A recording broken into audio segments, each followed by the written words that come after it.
Hi guys, আমি গৈছিলোঁ চব্জি বজাৰ কৰিবলৈ মঙলবৰীয়া বজাৰত। এয়া আপোনালোকক দেখাব ওলাইছোঁ লালা পিকে ৰোডত যিটো আছে মঙলবৰীয়া বজাৰ। মোৰ ল'ৰা হাজবেণ্ড। বৰষুণৰ পৰা জেগাবোৰ বেয়া হৈ গৈছে, বজাৰৰ মাজৰ যিখিনি জেগাবোৰ। ইয়াতে গুৱাহাটীত আমি জিকা বুলি কওঁ, ইয়াতে জিংগা বুলি কয়। ভাত কেৰেলাক কাৰফুল বুলি কয়। বহুত বেলেগ বেলেগ নাম আমি যি আহি এইটো নামটো কওঁ, সিহঁতে বুজিয়ে নাপায় কোনটো কৈ আছে, এনেকুৱা নিচিনা কনফিউজ হৈ যায়। ভাত কেৰেলাক কাৰফুল বুলি কয়। আৰু চব বস্তুৰে নামবোৰ বেলেগ বেলেগ।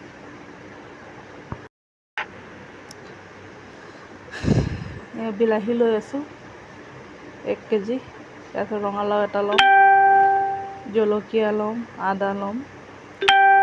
বজাৰৰ মাজত ইমান ভিডিঅ' কৰিব নোৱাৰিতো, অলপ কৰিছোঁ।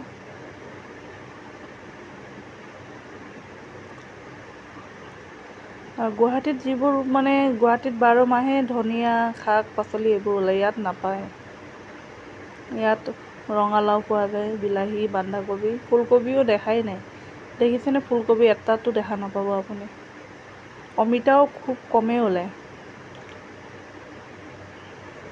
কলফুল দেখা নাযায়,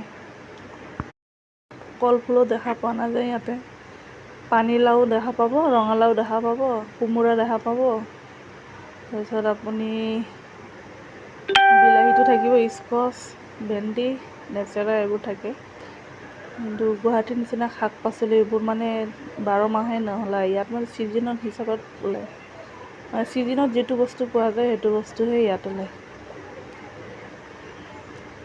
চব একেই বজাৰ, চবৰ তাতে এটাই বস্তু আছে।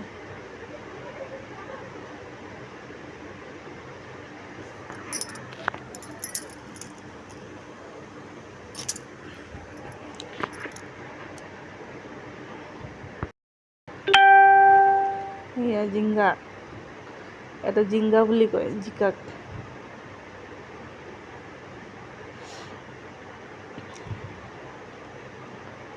Bye bye.